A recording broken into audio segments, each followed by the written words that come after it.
Boa noite a todos. Está todo mundo me ouvindo bem?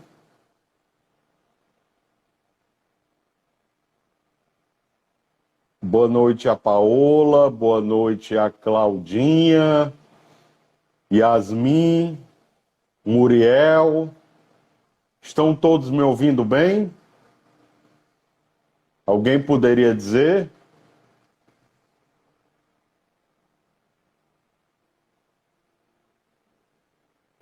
Nós estamos, a Érica, nós estamos agora no terceiro episódio da nossa maratona de lives do transtorno bipolar, né?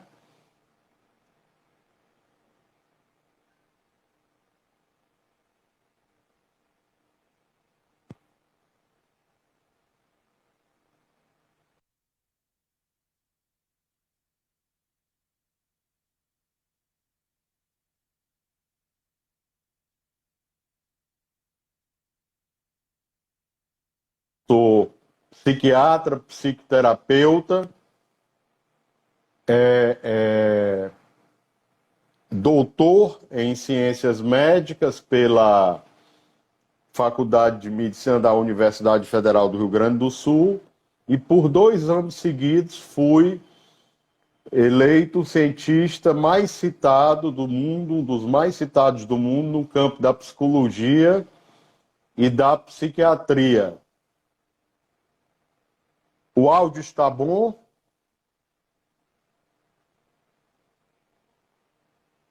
Está todo mundo me escutando bem?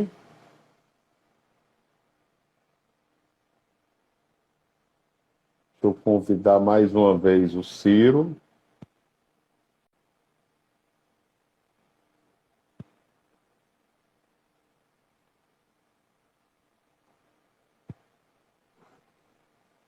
Pronto, como é que vai, chefe? Oi, André, tudo bem, meu irmão? Tudo Tudo em bem? paz, Tudo ótimo. tranquilidade, coisa Então, boa. estava explicando que nós estamos no terceiro episódio, né?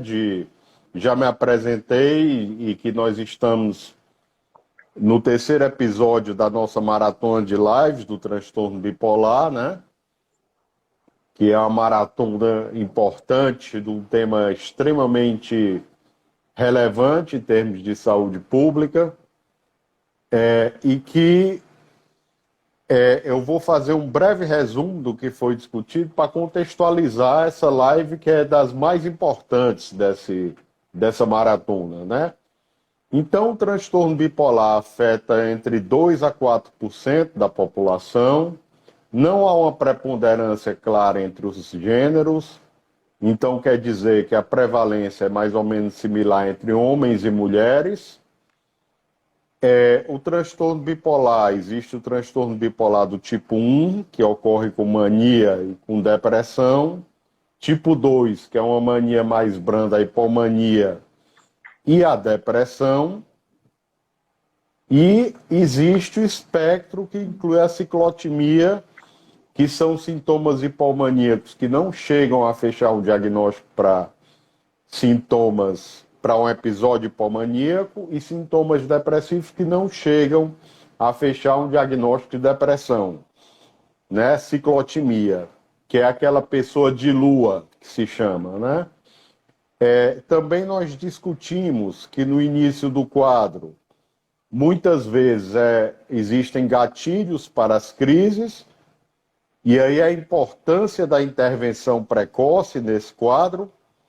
Quanto mais cedo o diagnóstico for feito, melhor, apesar de as evidências indicarem que há um atraso de até décadas para o diagnóstico ser estabelecido, e que à medida que esse diagnóstico não é estabelecido e o paciente é exposto a estressor, é exposto a antidepressivo sem estabilizador do humor, os episódios ganham vida própria e podem ocorrer mesmo sem gatilhos, espontaneamente, sem um desencadeante presente ou notificável.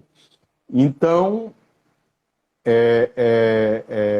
Eu gostaria agora que o Ciro se apresentasse, para quem não conhece. Eu acho difícil, mas gostaria que ele se apresentasse.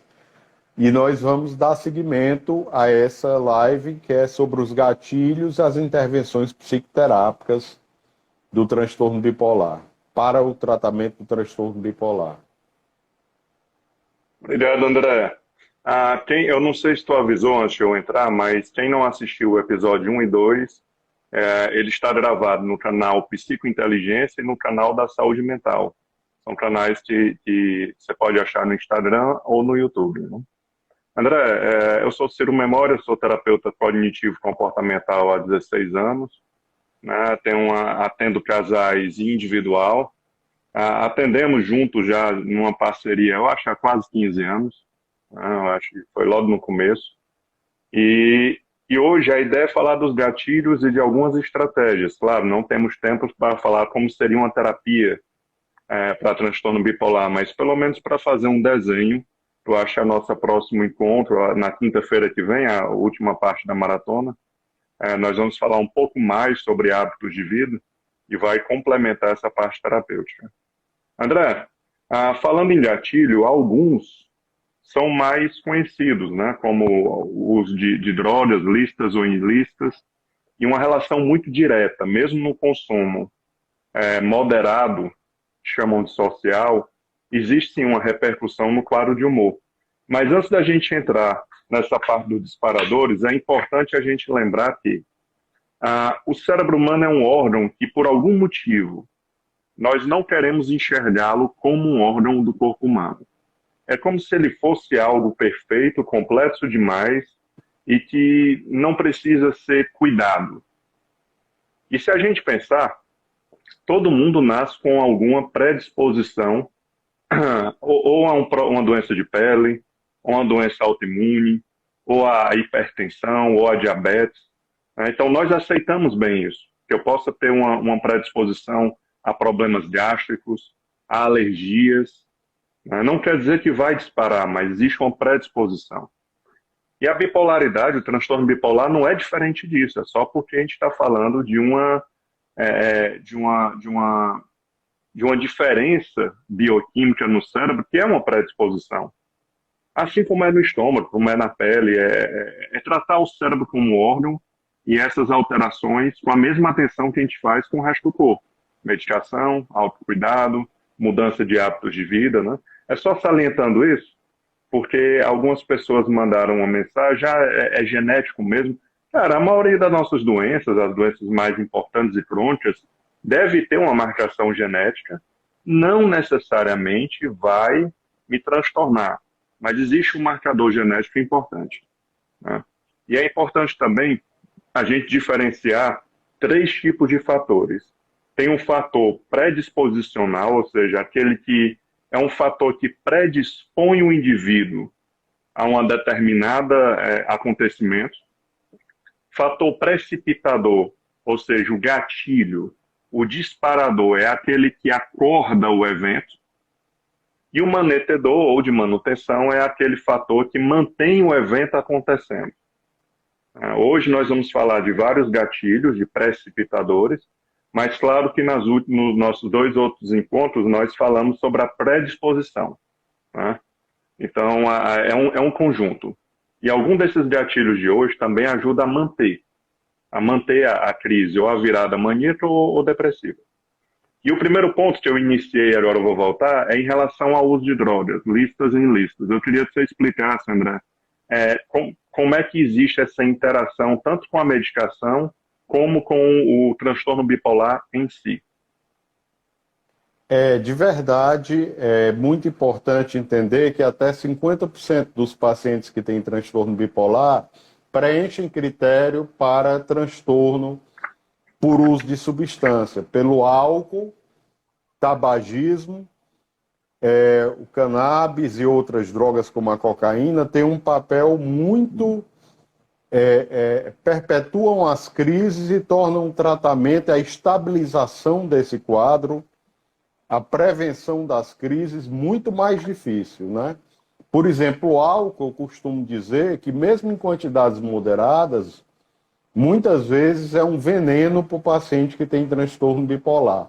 Nós sabemos disso, são vários estudos que mostram que o álcool é um grande inimigo de quem tem transtorno bipolar, né? E o tabagismo também tem um papel de piora do prognóstico, e as outras drogas também. Podem tanto precipitar uma primeira crise, como podem manter o humor instável, né? Pode ser tanto precipitador como um mantenedor de crises, de humor André, instável. se fala que o álcool e drogas, quem está na variada baixa, quem está em depressão, afunda mais. Quem está na alta, sobe mais. É assim mesmo ou não existe essa regra? O transtorno bipolar é muito heterogêneo. Talvez é um dos transtornos mais heterogêneos da psiquiatria, porque eu costumo dizer que é muito importante entender que o humor é como se fosse um termostato, né, que está desregulado. Então, você pode ter episódios mistos, episódios maníacos, episódios depressivos, e as drogas podem gerar qualquer um desses quadros. Não há uma relação específica. Mas é claro que piora o transtorno como um todo, né? Independente da polaridade do episódio.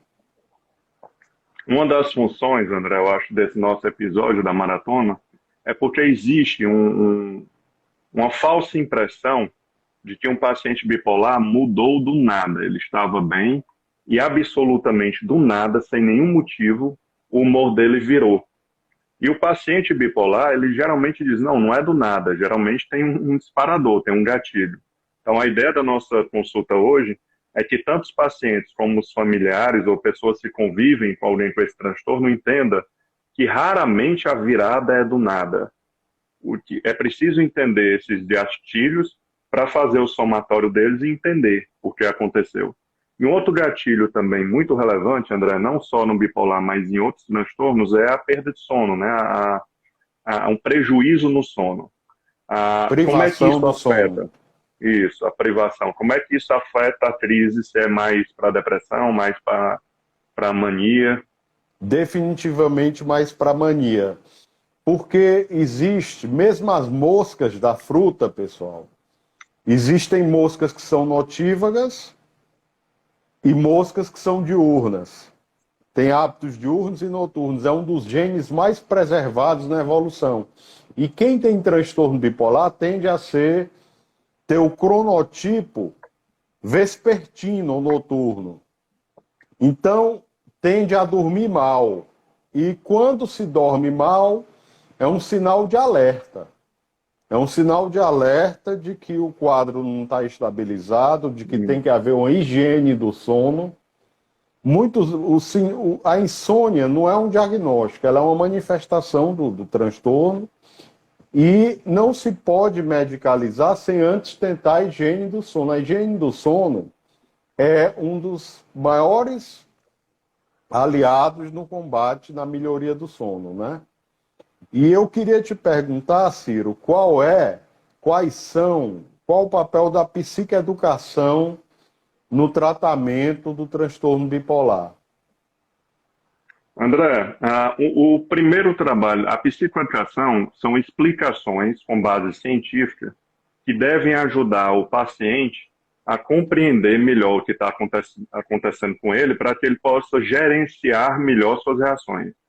Então, assim, é uma explicação que tem um caráter terapêutico, né? E é a arma principal da terapia cognitivo-comportamental, na qual nós nos sustentamos, é a nossa abordagem, né? E no caso de tratamento de transtorno bipolar, é sem dúvida nenhuma a principal ferramenta, né? Então, o paciente ele precisa adquirir conhecimento, reconhecer o que acontece dentro dele, pré-definir o que vai fazer e se preparar tecnicamente, tanto técnicas cognitivas de pensamentos, como técnicas comportamentais. Assim como também usar o ambiente a favor dele. Ele munido dessas estratégias, ele consegue gerenciar melhor os episódios, porque os episódios vão aparecer. Claro, ele pode estar bem medicado e ser mais raro, mas é melhor ele estar preparado, né? E se o paciente conhece bem o problema dele e está mais preparado, ele consegue ter uma qualidade de vida, se bem medicado, se bem ajustado, muito boa. Então, a psicoeducação, você pode usar ela através de livros ou textos, ou explicações com desenho, ou explicações verbais, ou dar um material. O mais importante é que não seja simplesmente uma entrega de informações, mas se certificar que o paciente entendeu aquilo e não processou de forma errada. Porque um livro, a pessoa pode ler um livro e processar de uma maneira que a assuste mais. E ela pode ler um livro e processar de uma maneira que beneficie.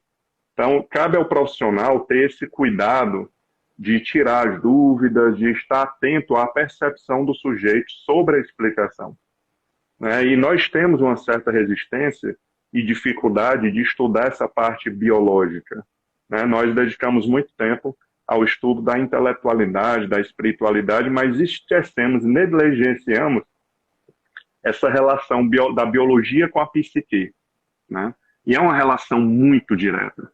Então, a psicologia mexe na biologia, como a biologia mexe na psicologia. É um sistema 100% interligado. Então, essa é a função da psico. Pode falar. Eu costumo dizer que o paciente bipolar tem que ser o seu transtorno bipolar, né? Porque cada paciente vai ter alguns pródromos ou sinais de alertas de crise individualizadas. Então, a psicoeducação, ela não é uma abordagem genérica. Ela é uma abordagem personalizada. Então, por exemplo, alguns pacientes começam a gastar mais, outros começam a ter um interesse sexual aumentado, outros começam a ficar mais falantes, mais desinibidos, começam a mudar o padrão de sono. Cada paciente vai ter seus próprios sinais de alerta e a psicoeducação vai ajudá-los a identificar. Antes do episódio da onda surgir, vai indicar o início do episódio para prevenir, ensiná-lo como lidar com esse gatilho antes do episódio surgir. De uma maneira personalizada, individualizada, né, Ciro? Perfeito, André. E existem outras estratégias também, né? Você pode pedir para ele fazer um diário de 1 a 10 humor, né? Sendo 5 humor estável, de 5 a 1 humor deprimido. E você pode até pedir para ele, me mande todo dia um número no final do dia, como você avalia seu humor.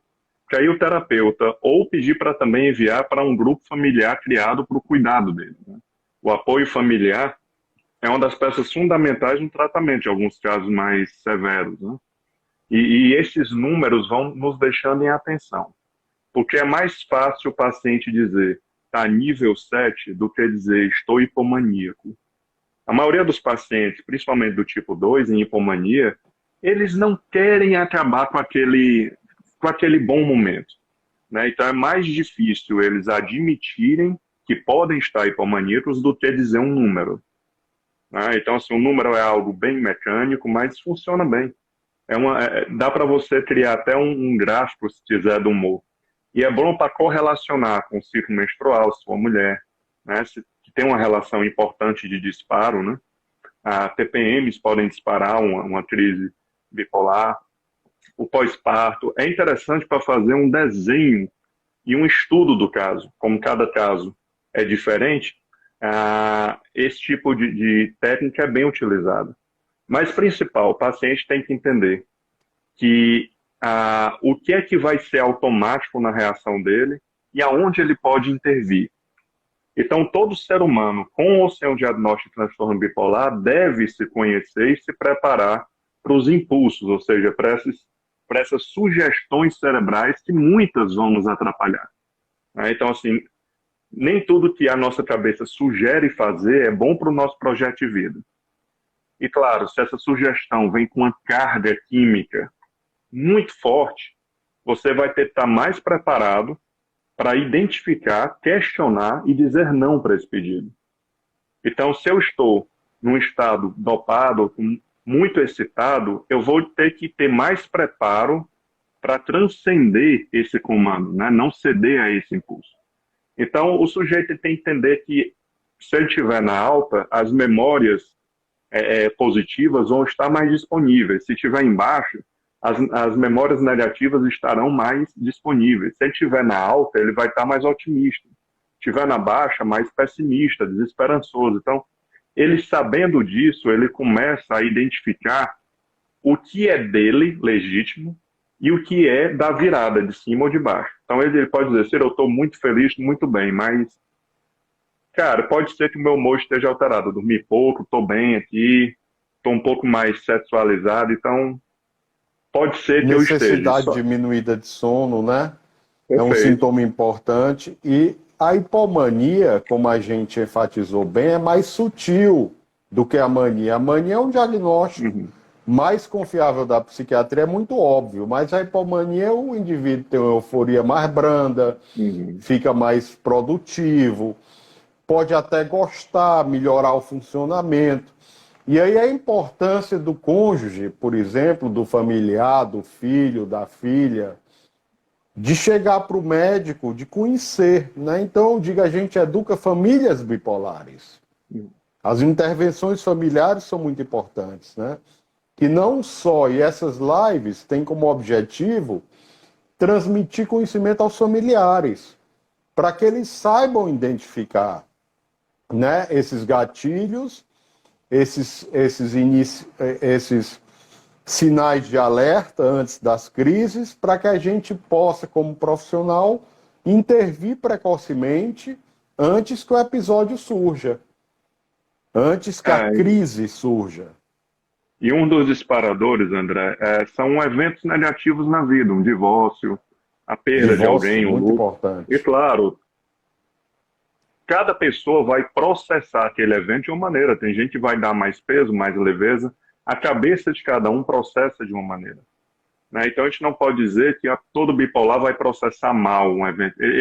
Se ele tiver uma personalidade, uma psique muito bem construída, pode ser que ele fique bem protegido, se for do tipo 2 principalmente, né?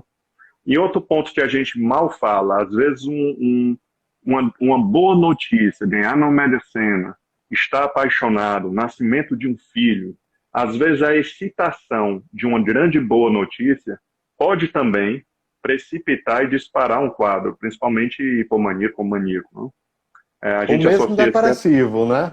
Ou mesmo pode dar a virada, né? Paradoxalmente.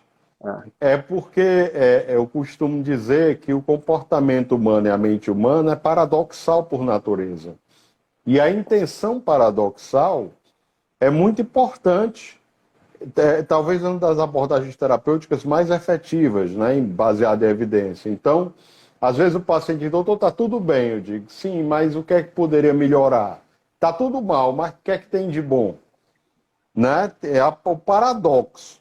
Então, às vezes, não raras vezes, o paciente ganha na Mega Sena e deprime. É um paradoxo. Ele fica perdido, sem saber o que fazer com o dinheiro, sem saber como a vida vai mudar. Um exemplo aqui de uma reação possível. Como é que vai ser minha vida, o novo contexto, como é que vai ser meus relacionamentos.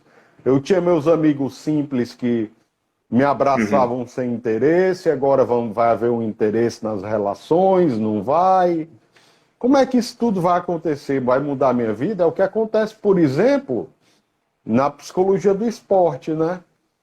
Que às vezes um jogador de futebol tem uma origem muito humilde, se torna um multimilionário e se perde neste processo, né? Tem um evento também, André, que eu não sei se a expressão é a mesma, mas há muitos anos eu escutei uma expressão, a defesa maníaca. É uma pessoa que passa por um episódio muito negativo e no lugar de, na teoria, todo mundo imagina que ela vai deprimir, ela entra numa crise maníaca e as pessoas não entendem bem. É como se fosse uma defesa, né? Um sistema de defesa.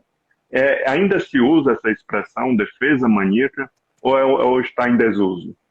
Está em desuso. É um conceito psicanalítico, né? Realmente, Você falou muito bem quando disse que todo quadro psiquiátrico, desde a depressão até a ansiedade, até o transtorno bipolar, tem um componente genético. Mas há uma contribuição relativa da genética e do ambiente. No caso do transtorno bipolar, 80% é contribuição genética. Por isso que eu digo que são famílias bipolares. Aí você tem uma pessoa mais Uhum. hipertímica, aquela pessoa muito positiva na família, o outro é ciclotímico, o outro é deprimido, tem vários episódios de depressão, que a recorrência, mais de 6 episódios de depressão, pode definir uma bipolaridade, mesmo sem ter hipomania. Eu acredito nisso e outros especialistas no assunto, né? Então, é muito importante esse contexto familiar e foi uma das grandes razões que a gente planejou junto essa maratona, né? Foi ajudar porque os familiares têm que estar empoderados. Que Eu bom, uso esse André. termo. E uma coisa importante também na terapia do transtorno bipolar é o paciente entender que a nossa reação emocional está muito modulada, ligada à nossa percepção do evento, ou seja, o que imediatamente eu penso na hora que eu vivo aquela situação. Então, assim, esse primeiro pensamento, ele vai ter uma relação muito proporcional ao que eu vou sentir. Então, eu posso estar factualmente bem de vida, mas se naquele momento eu estou pensando que minha vida está muito ruim, eu vou ter uma emoção negativa. Então, o fato parece que ele é mediado entre o mundo e minha emoção, parece que ele é mediado pela percepção humana. E a nossa percepção da realidade não é uma Perfeito. escolha. Eu não escolho como eu vou perceber a vida. A percepção, ela é fruto, ela nasce de processos cerebrais. E claro que esses processos não têm nenhum tipo de compromisso com felicidade ou qualidade de vida, são simplesmente processos. Entre eles, padronicidade, ou seja, buscar encaixar a situação em memórias que eu já tenho, viés de confirmação, confirmar o que eu já acredito, né? Então, o cérebro tem uma tendência de buscar evidências que combinem com o que eu já acredito, com minhas crenças. Então, nossa visão do mundo está longe de ser livre ou limpa. Ela sim está amarrada a processos que a gente deve estudar e conhecer de forma íntima. Cada pessoa processa de um jeito. E aí temos os instintos, temos as vulnerabilidades emocionais, mas, sem dúvida, um dos processamentos mais importantes que deformam mais nossa percepção da realidade é o estado de humor na hora. Então, como o meu humor vai estar na hora, vai gerar uma deformação direta e importante do que eu penso sobre a situação. Só que nós, por uma falta de treinamento ou de humildade cognitiva, nós defendemos nossa percepção mesmo muito distorcida como uma percepção límpida e verdadeira, né? Então, na hora de uma depressão, ou de uma hipomania, ou de uma mania, o sujeito jura por tudo que o que ele está dizendo é o que está acontecendo e que ele não está exagerando ou sendo otimista. Claro, depois que passa a grande onda, ele enxerga e diz, não, eu estava, não era eu pensando, né? Então, assim, cabe à terapia ajudar o paciente a identificar possíveis distorções na forma dele pensar a vida que possa ter influência de tudo isso, inclusive do humor. Então, se eu É estou com como humor eu. elevado, É. eu sei que minha percepção vai alterar. É melhor partir dessa regra de ouro. Humor elevado vai alterar, humor muito rebaixado vai alterar. Humor estável deve alterar, mas nem tanto. Mas eu sempre vou jurar que não está alterado. Então, essa é mais uma psicoeducação. Entender o meu processo de percepção e como o humor a influencia. Pode falar, André.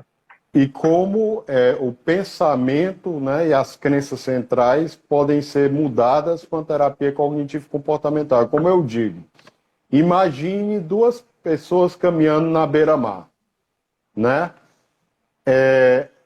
Uma pessoa caminhando na beira-mar muitas vezes está pensando na vida, está se exercitando, mas está pensando na vida, está distraído ou distraída. Aí cruza com um amigo. Aí não cumprimenta, porque estava distraído. Aí você pode pensar, ele está pensando em outra coisa, não me cumprimentou. Então, vai dizer, não, eu sou uma pessoa muito sem atração, pouco atrativa, a pessoa não me cumprimentou porque não quis falar comigo, eu sou uma pessoa desagradável, né? Então, o pensamento automático daquele evento, que está ligado a uma crença central, é um objeto importante, né, da terapia cognitivo-comportamental, que subjaz que gera o afeto correspondente, né? Então, aquela Sim. pessoa que interpretou que é sem atrativo, sem atração, é desagradável, vai ficar triste. Já a outra pessoa dizer, não, essa pessoa simplesmente estava distraída, não estava nem aí para nada. Estava querendo era caminhar, conversar com a esposa, não estava nem aí para mim, nem para ninguém que fosse. Não é uma coisa pessoal minha. Eu não levei para o lado pessoal. Então eu vou ter uma reação mais funcional. A nossa interpretação, André, ou percepção, ou ponto de vista, é o nome que a gente quiser dar, né? Ela tem essa influência também das sensibilidades, ou seja, dos esquemas, ou áreas da vida que eu sou mais vulnerável. Então, se eu tenho um paciente com diagnóstico de transtorno bipolar e ele é extremamente sensível à rejeição, a terapia tem que focar em tratar isso. Porque pode ser uma fonte, é uma predisposição que ele já tem a uma crise depressiva, ok? Então, o tratamento da bipolaridade é um tratamento, como quase todas as outras terapias, de tentar manter o indivíduo com o menos predisposição e disparo possível e prepará-lo para a crise, né? Então, assim, as técnicas pré-crise e as técnicas de enfrentamento de crise são distintas. Antes Eu das crises, ou concordo. seja, antes do evento em si, daquele momento que você é tomado pela onda emocional, antes e depois é legal usar mais técnicas cognitivas, de racionalização, de entendimento, de preparação, mas na hora do combate corpo a corpo, a nossa inteligência, ela sofre alterações pela emoção. Então, assim, eu não posso dizer que a inteligência humana é a melhor ferramenta para se usar em um choque emocional. Às vezes é melhor você já ter pré-definido o que vai ser feito, como você vai agir, frases já pré-definidas, porque na hora o sujeito ele perde muito a capacidade de análise e raciocínio. Então, assim, não acreditar que exista uma técnica que serve para tudo. Hoje nós temos no nosso arsenal terapêutico, né, neurocientífico, mais de 80 técnicas de manejo emocional, comportamentais, de estímulo ambiental, cara, tem tudo, cognitivo. Então, eu não vou usar 80 técnicas em um paciente. Eu vou escolher qual funciona melhor para aquela Para reação aquele dele. paciente. Cabe ao terapeuta Para a ter um vulnerabilidade daquele olhar, paciente. isso, ter um olhar Interessante. fino e escolher bem as técnicas para fazer um bom kit. E é bom o paciente saber, na hora H, nem terapeuta, nem psicólogo, nem psiquiatra, a inteligência está tomada, está sequestrada. Ela não deve ser, quer dizer, é muito difícil na hora de uma depressão eu conseguir deitar e racionalizar a depressão e destruí-la através de pensamentos. Muito difícil. Concordo. Então, tanto a virada de cima ou a de baixo, às vezes é importante você usar a rotina, atividades, né, o ambiente, as pessoas. Às vezes, estratégias mais mecânicas, mesmo que interna. A autoinstrução é uma estratégia de pensamento comportamental. Ela é pensamento, mas é comportamental. Supressão cognitiva, distrações. Então, é bom o sujeito saber. Terapia é uma coisa, na hora do vamos ver, é outra estrutura técnica. Então, cabe ao terapeuta escolher as técnicas e ir experimentando ver qual paciente adere melhor. Tem paciente que funciona bem com 3 técnicas. Ele consegue fazer um gerenciamento da reação com 3 técnicas. E é muito bom. E tem paciente que precisa, e é como medicação, às vezes a gente vai ter que ir trocando as técnicas em busca de um pacote bom. Parece uma explicação muito mecanicista ou até simplista que eu estou dando. Mas na hora de uma crise, lembrem das crises de vocês, né? Tanto nós como nossos ouvintes, na hora da crise, é melhor estar pré-definido o que vai ser feito. Porque se você for definir na hora, você pode tender a alimentar o ciclo emocional que você está vivendo. Ok? André, você ia falar alguma coisa? E aí a importância da memória, da aprendizagem na terapia cognitivo-comportamental, das experiências, né? E aí eu cito um psicanalista, para fugir um pouco do tom, que é o Bion, que diz: é importante nós aprendermos com a experiência, né? Então, padrões cognitivos e reações, elas são moldadas na terapia de Uhum. acordo com as experiências do paciente. Então, o paciente que após uma terapia cognitivo-comportamental, ele vai reagir a um evento similar, ele vai ser o paciente faixa preta, como eu Isso. digo, né? Sim. Ele já tem o arsenal dele cognitivo e ele é o faixa preta, ele já sabe como reagir. Ele já sabe o que vai acontecer, o que ele vai pensar e o que vai fazê-lo sofrer. E ele já sabe como bloquear, como ressignificar, porque ele já viveu isso antes. E ele foi Isso. ensinado. E ele se torna, ele introjeta a função do terapeuta. Ele é o próprio terapeuta dele. Aí quando está perto da alta, né? Uhum. Então é importante essa função da psicoeducação e da terapia cognitivo-comportamental, Uhum. que não são terapias eternas. É claro que o paciente pode retornar de 2 em 2 meses depois da alta, né, para checar o que foi aprendido, para fazer uma rechecagem, um Uhum. recauchutamento, mas é ter por tempo limitado. São terapias baseadas em evidência científica, que tem diálogo com a neurociência, que você falou muito bem. Eu acho que isso é um resumo importante que E a gente André, deixa apesar de aqui. eu estar explicando de uma maneira muito sistemática, sistêmica, né, assim, de uma sequência de algo, a gente tem que entender que é como meditação.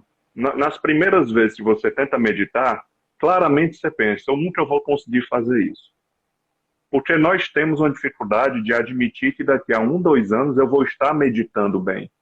Mas ninguém quer ensaiar. É difícil você ver alguém disposto a treinar.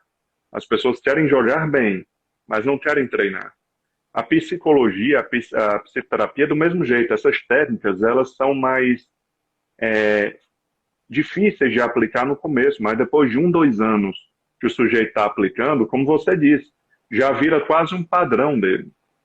Então as pessoas têm que entender que terapia também, o efeito não é imediato. Existe uma melhora, mas assim, o auge da terapia é depois de alguns anos que o sujeito usa o que ele aprendeu. Porque do mesmo jeito que o cérebro é um repetidor de padrões ruins, ele também pode aprender padrões bons, funcionais, ou seja, que nos ajudem, inclusive as técnicas. Mas pensa assim, tudo que a gente conversa numa sessão, ou que nós estamos conversando aqui, está muito pré-frontalizado na turma, ok? Ou seja, a nossa reação ao problema, ela geralmente é uma reação mais do mundo automático, vamos dizer assim. A única maneira da gente enterrar essa nova reação terapêutica para ficar pertinho da reação ao problema é a repetição. Então não adianta só eu me preparar e continuar fugindo de tudo. É interessante se preparar e na medida do possível, ir treinando, ensaiando, quando estiver bem, não quando estiver em crise. O ensaio deve ser feito, um ensaio comportamental, ou na terapia, ou de uma maneira muito bem controlada, fora de casa, para que o sujeito bem consiga ensaiar um pouquinho de como ele vai reagir. Isso é importante. Se não houver ensaio, não há memorização. Só existe memória cerebral com Com repetição. Não tem outro experiência. caminho. Então, mesmo que a pessoa entenda, existe uma grande chance, na hora que ela tem um momento muito emotivo, que exista uma diminuição de atividade pré-frontal e ela esqueça da terapia, ou até o hipocampo deu ali uma disfunção e ela tem uma perda de memória momentânea. E a terapia vai embora, entendeu? A pessoa só lembra da terapia depois dos acontecimentos. Então, terapia como medicação, ela tem resultados nas primeiras semanas, mas o resultado ideal, eu posso falar de 1 ano e meio, 2 anos, para esse tipo de caso. Tem casos que conseguem um resultado muito bom em alta, bem mais cedo que 2 anos. E tem casos que ficam na terapia por muito tempo, que é um Por caso muito que é tempo, claro. crônico e precisa de um acompanhamento, né? Mas a É, TCC, as terapias cognitivo-comportamentais, vamos lembrar, é uma família de terapia. Tem a terapia cognitiva, os comportamentais, a cognitivo-comportamental de Beck, a dialética, a de esquema. Então, assim, quem tiver interesse em estudar sobre as terapias cognitivo-comportamentais, é só procurar na internet, tem muita coisa boa. André, é isso, cara, assim, a parte comportamental, existem estratégias também para dar para o indivíduo mais habilidade em resolver problemas, né? Então, existem técnicas e treinamentos para resolver problemas, assim como existem técnicas de escala de problemas para o sujeito conseguir redimensionar o tamanho do problema através de comparativos. É uma técnica interessante, muito eficaz. Existe também treino de expansividade, treino de satisfação, quer dizer, o indivíduo... nós temos uma ideia, todos nós defendemos a ideia que somos realistas, né? Todo mundo diz, eu não sou pessimista, eu sou realista. E, na verdade, o nosso olhar sobre a vida é um olhar faltoso, como diria Freud, né? A evolução, ela depende dessa insatisfação humana. Então, o treino de satisfação é uma busca para o sujeito valorizar o que ele está vivendo, ver o lado bom daquela experiência, e isso tem um preconceito muito grande. É poliano, ver só o lado bom. Não estou falando de ver só o lado bom. Estou falando em tentar ser justo. A terapia tem que buscar a justiça. A terapia medicamentosa tem que buscar justiça química. Então, tudo que a gente quer não é transformar a pessoa em outra pessoa. É trazer ela porque ela deveria ser mais saudável. Trazer ela para o funcionamento pleno dela. Para o melhor dela. Para o melhor dela. Tá?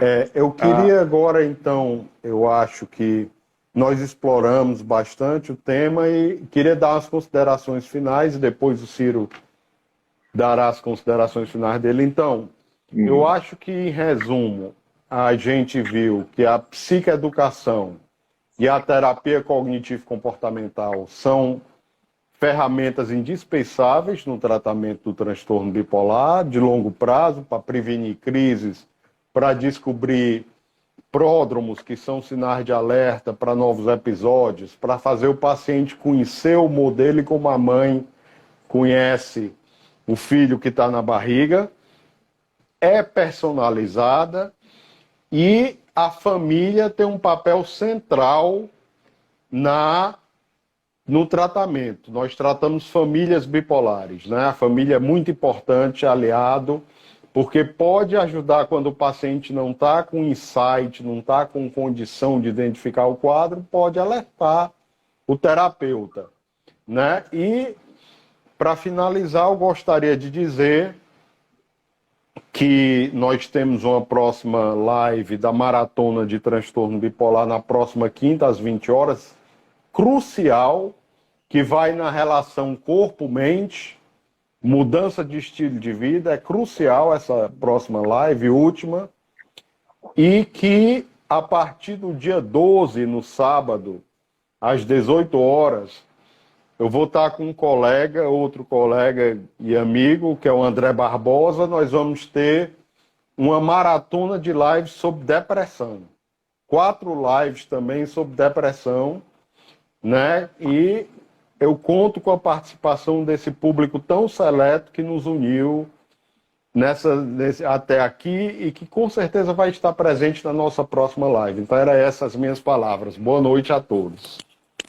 André, houve um pedido aqui perguntando se ia ser gravado. Vai ser gravado, eu acho que quando terminar essa live, eu não sei se você lembra de compartilhar ela para não perdê-la, né? E aí vai estar no Instagram do André, do Centro de Saúde Mental, né? Que é esse que está em cima, na figurinha do André lá em cima. Tá bom? Então, quando terminar aqui, André, lembra que quando tu finalizar, tu botar lá compartilhar. Ele vai perguntar se você quer compartilhar e ela vai ser compartilhada no Rios. Chefe, falamos de alguns disparadores, respeitando o nosso tema. Claro que alguns a gente não passou, como o uso abusivo de cafeína, né? Que pode ser um disparador. Nós passeamos pelas alterações hormonais do ciclo menstrual, nascimento de filho. Então, tudo isso pode afetar o uso de medicações, corticoides. E nós falamos na nosso último encontro sobre o uso equivocado do antidepressivo como um dos principais disparadores de mania, né? A gente não falou hoje, mas está bem falado no último encontro. André, chefe, brigadíssimo, foi ótimo. Nos veremos próxima quinta. Assistam o André e o André, os dois charás, o André e o André Barbosa, a partir de sábado. Vai ser uma live com certeza de altíssima qualidade. E agradeço a presença de todos, né? Nos veremos em breve. E é isso, André. Um abraço, chefe. Vamos em frente. Foi um prazer. Com certeza. Até mais. Tchau, tchau.